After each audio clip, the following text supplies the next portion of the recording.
Hi, I'm Ananya, and I was part of the Health Science Practicum class for the 2023 to 24 school year.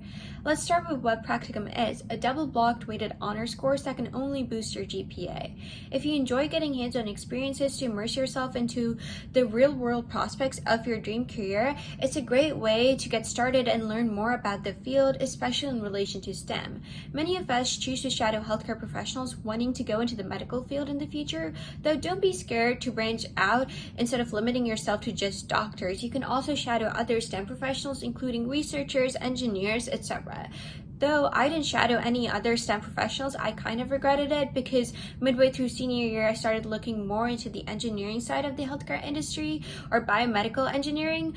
And I think that is such an upcoming and interesting field that if I would have found a professor to research with, it would have made me even more open-minded to exploring a diverse set of career options. You don't want to limit yourself to a certain field without knowing what other options are out there, and that's what Practicum is all about, to shadow different professionals to see and learn more about what their day-to-day life is like.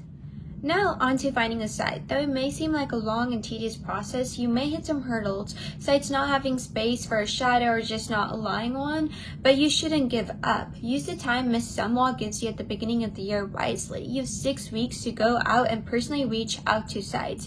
Use your family connections, talk to people who were previously in Practicum, see where they went, etc. This process overall teaches you great networking skills and how to present yourself. And since you have to prepare a resume and a cover letter, it provides you with a great insight into the long and hard process of finding a job even.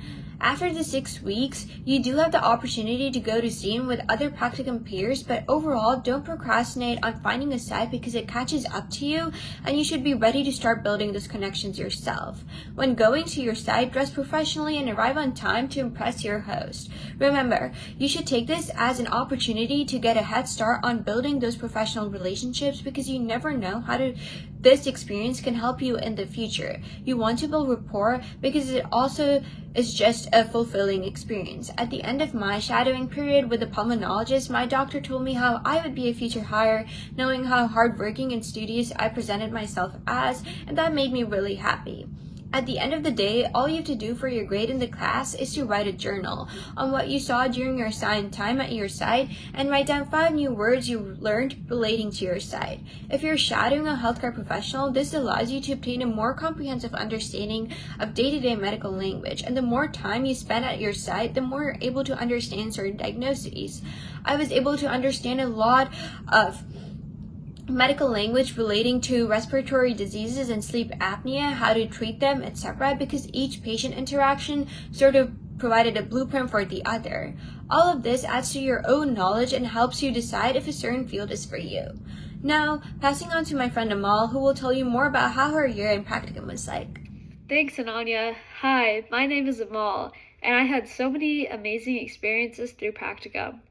This semester, I was able to rotate through many different sites and understand so many different kinds of medical practices that exist.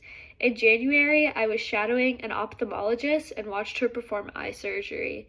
It was really interesting because I had never seen eye surgery or just any kind of surgery, and I was able to understand how technology is used in the medical field and how it's something that is constantly changing, and how it's definitely an option for me to go into and to study more in the future.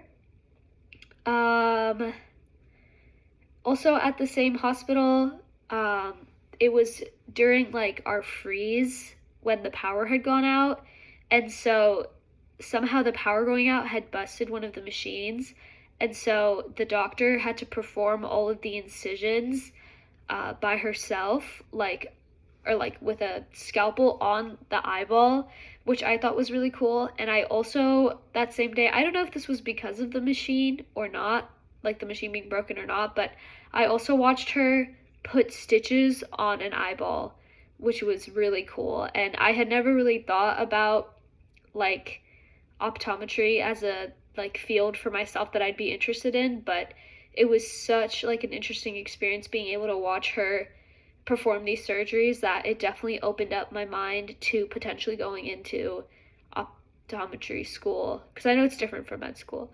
But that doctor is an MD, so I don't know. I just think it really showed me like the different amounts of variance within the medical field and everything that you can do with that. And then my second site from this semester was a clinic that focused on holistic medicine rather than big pharma medicine, is how the doctor described it to me. So she told me that they focus on solving patients' problems as a whole rather than prescribing pills and giving temporary solutions to their problems. This was really interesting because it's literally the complete opposite of what I had witnessed last semester with my site at the GI clinic, because quite literally all they did was prescribe pills and supplements and like stuff for the people's symptoms. But I noticed at that clinic that they didn't really address the problems as a whole until they could perform surgery, and oftentimes the person did not want, or not surgery, but like an endoscopy or a colonoscopy, and many times patients don't want like these procedures done, and so they kind of just keep taking these pills that are not really solving the problem. And at this clinic they would like have these IV bags with supplements and nutrients and just things that like help whatever problem they have. And each bag was specifically made for each person with different supplements and vitamins and nutrients put in it. And I thought that was really interesting. That's not something I had ever heard of before. And being able to watch it and being able to watch this doctor make actual personal connections with each patient. Her visits with each patient were an hour long. And at the GI clinic, we would literally spend like 10 minutes per patient. And so they were literally complete polar opposites on the scale. And so being able to witness that contrast as a high schooler who's literally just barely even started this journey to become a doctor or to be in the health field was really cool and really interesting. And also being able to reflect on it is a really great opportunity. And I just learned a lot through Practicum, and I'm really grateful to have had this opportunity as a high schooler. Thanks.